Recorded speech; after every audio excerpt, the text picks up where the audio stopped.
History is no polite dinner party, and on Saddlemaster, we're taking a seat where rivalries shaped worlds.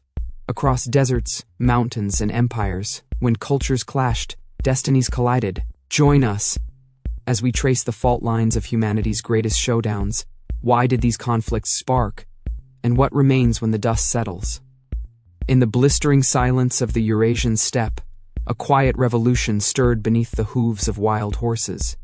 Long before empires, stories, or even settled villages, these creatures ran free, unclaimed, until one fateful era, when humankind saw more than prey and found a partner in conquest. Nothing changed the fate of a people quite like the moment they learned to ride. Between 3500 and 3000 BCE, on the wind-swept grasslands north of the Black Sea, the Botai culture bridled not only horses, but history itself. Horses were no longer hunted for meat, they became vessels for mobility, and ultimately, power. But power provokes resistance. As Indo-European riders thundered westward and eastward, their steeds became instruments of both migration and mayhem. Ancient settlements fell before cavalry that could cross distances previously unimaginable, bringing language and conflict in their wake. Centuries later, as the chariots of Egypt sliced through golden sands, horses again remade war. Chariots weren't just weapons, they were displays of technological supremacy. The Hyksos introduced them to Egypt, altering battles so profoundly that pharaohs owed their thrones not just to lineage, but to the speed of their equine-teamed wheels. Consider the Chinese Han dynasty. Silk and jade may have gilded its palaces, but it was the bloodline of Central Asian horses, the legendary heavenly horses, that became an obsession so fierce it sparked a war. The emperor sent armies over perilous mountains in pursuit, setting off centuries-long struggles with steppe nomads whose very identity was forged atop a saddle. Yet horses were more than war machines. They became cultural icons and even spiritual intermediaries. In medieval Islamic lands, the Arabian horse was entwined with notions of purity and faith. To possess one was to claim nobility, yet also to provoke envy and raids by rival tribes who believed that the soul of a people could gallop away on four legs in the night. Sometimes conflict arose not from bloodshed but from breeding. The Spanish conquistadors brought horses to the Americas, a continent that had lost its native equus millennia before. To indigenous peoples seeing horses for the first time in living memory, these animals were supernatural apparitions, thunder beings that reshaped battle and balance alike. The spread was uncontrollable.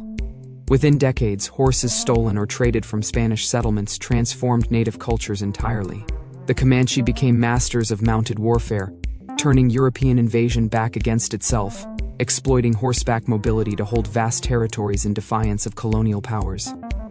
But every advance sowed seeds of disaster elsewhere. In 19th century Africa, horses provided northern soldiers a dramatic advantage over southern tribes unaccustomed to such beasts. Yet in tropical regions plagued by tsetse flies, deadly to horses, European expansion was stymied for centuries, shifting entire colonial strategies and delaying conquests that might otherwise have seemed inevitable. Intriguingly, horses were sometimes diplomats, rather than warriors. Genghis Khan's envoys arrived in far-off lands bearing gifts of prized Mongolian steeds, a gesture understood as both olive branch and veiled threat. Peace is possible if you respect our hoofbeats.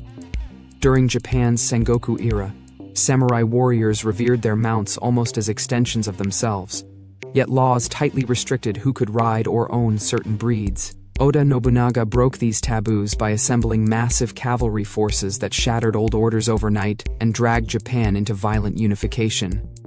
The echoes carried across continents, even into subversion. In the Caribbean slave uprisings of the 18th century, Maroons captured and trained runaway plantation horses, using guerrilla tactics masterfully adapted to swift equine escape routes, a living challenge to imperial control.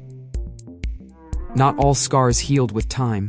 In World War I's muddy trenches, cavalry made its last desperate stand against machine guns and barbed wire, a somber reminder that progress can render old alliances obsolete and leave behind only ghosts galloping across memory.